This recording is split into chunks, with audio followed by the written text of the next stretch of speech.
Skinner, who led earlier for 5 laps, into second spot. They're going to drop Tony Stewart to at least third or fourth, maybe even fifth as they cross the line. Looks like Tony Stewart all of a sudden is not able to run his car wide open around the racetrack the way he did earlier. Looks like the 20 car Stewart might need a little bit of adjustment on his car once these cars start making pit stops, which won't be too long. Look at Michael Walter on the outside, and Stewart and Skinner almost get it together. Oh, they're in the grass. Oh, here goes Skinner across in front of all these cars. Yes, there goes some Jeff Gordon in the ball.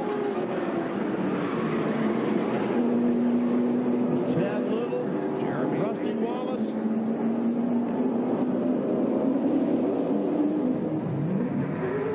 This is Mike Skinner, and he's stuck. It rained heavily last night. And look at the damage on Jeff Gordon's DuPont Chevrolet. And Rusty Wallace's car also heavily damaged and stopped in turn 3. There you can see how Mike Skinner is not able to get away from his spot out there in turn 3. Jeff Gordon able to get that car started and rolling again as the field comes by. But barely able to move, the car so heavily damaged. Chad Little remains immobile, as does Rusty Wallace. You see Rusty moving around. I would guess that the damage to the nose of this car, Rusty's car, he hit, it looks like he might have hit Jeff Gordon in the right side.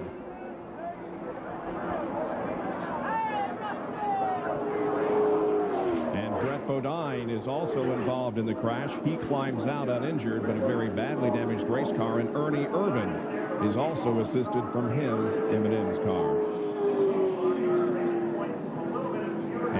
At the damage on Jeff's car. Oh, my goodness. That car looks to be a wipeout. And that's the worst spot you can hit this car. You can hit these cars. We see him trying to get back to pit road. Gordon has had finishes of 39th and 43rd already this year. 39th coming at Rockingham and finished 43rd last at Texas. And it's going to be another disappointing finish for Jeff Gordon, the defending series champion. Let's take a look at what happened again. Here they are moving off of corner number 2. Watch the right of your screen. Mike Skinner and Tony Stewart right in here are going to make contact. And somehow they get in the grass. And Skinner turns right across the racetrack. There we see Jeff Gordon coming directly into him. All of a sudden, Gordon loses control, goes up, pant, hits the wall, and Rusty Wallace and also Ernie Irvan drive in the right side of Jeff Gordon's car. There we see Chad Little spinning down to the inside. John Kernan. Terry Labonte, one of the first to hit his pits. They will make no chassis adjustments, no air pressure adjustments, just put on 4 tires and fuel. Terry told them the car is pretty good. He also said about that crash, wasn't that about the dumbest thing you've ever seen? To Bill Weber. Dale Earnhardt has told his crew his car is very neutral. This is simply 4 tires, a small air pressure adjustment. He has stopped very shallow in his pit because there's no one pitting behind him, so that way he can get around the 55 in front of him. To Jerry Punch. Tony Stewart in his pit, they're going to take the front fenders, make sure there was no damage to the fender pushed in on the tires, no chassis adjustment, right side and left side tires. Stewart stalls the Pontiac down 3 fires, and he's away. Scramble off pit road. Look at the damage on Ward Burton's Caterpillar car. To the right front of his car as he tries to get back on the racetrack. There's Stewart rolling back out.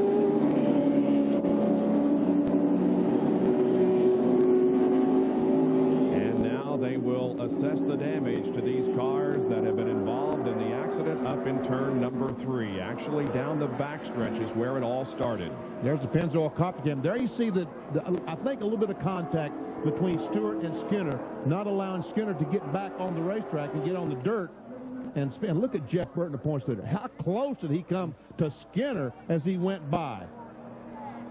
There is Chad Little sliding to the inside. Brett Bodine being involved in the crash. Running into Rusty Wallace down there. There he goes in the inside wall. And now from Rusty Wallace's onboard camera.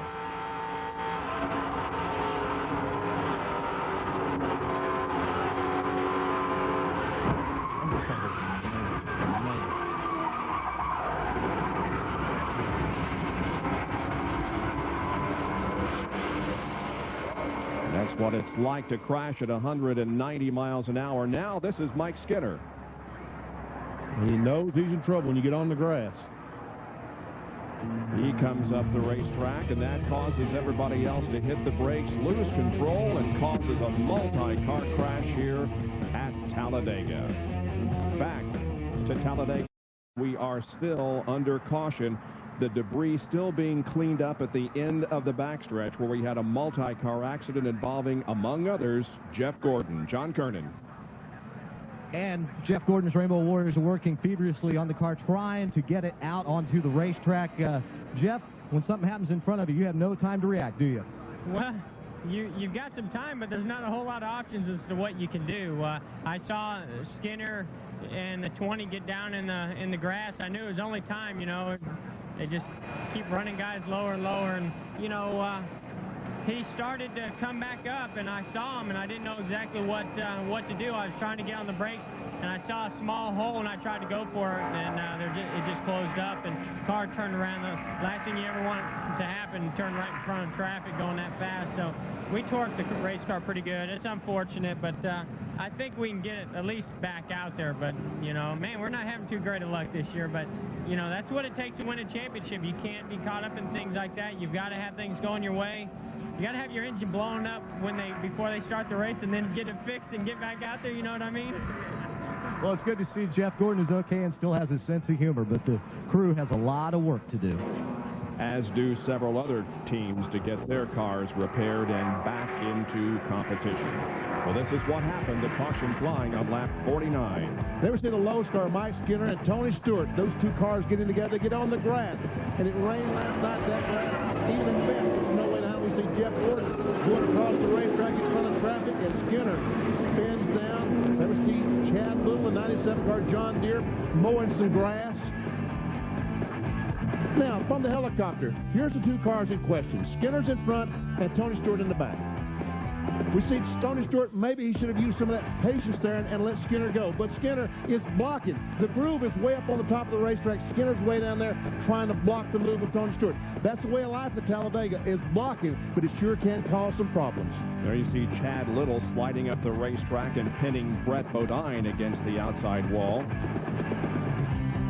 And everybody sliding to the grassy part of the infield. Here's Bobby Labonte's onboard camera. There we see just a little bit of smoke between when the cars made contact, and that forced both cars down on the grass. And look how close this is as Labonte was able to drive through it. However, Rusty Wallace was not as fortunate. Listen.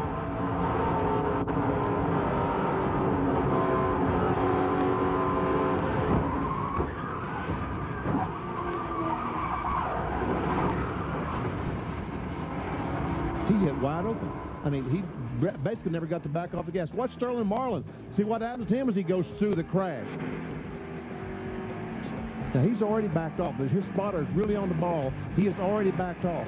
Cars on the outside crashing, cars on the inside, and all of a sudden, Sterling said, where'd the racetrack go? Let me go up here, let's see. Feeling my way. Ha! Made it through. Wasn't that a great job? And look at Jeff Burton on these slow speeds, smoking so badly. As long as he's on the accelerator, he's okay, but when he backs off, we have huge puffs of smoke coming from Jeff Burton's car. We will get a report on him and several others who were involved in this crash on the 49th lap at the Diehard 500. Has put us under caution. Now, emotions run very high, not only on the racetrack, but also back in the garage area. Now, when they move Mike Skinner's car back into the garage area, watch what happens as the workers free the car. He's going to get up and try. See, they were trying to get the hood to the air not to blow the hood back, so they had some bungee cords on it. He was up there just to take the bungee cords off, and he stood up on the nose of the race car, and Larry McGrinnell said, man, get off my car right now. Down to Bill Weber. And they continue to work on the low Chevrolet. The suspension is good. They believe the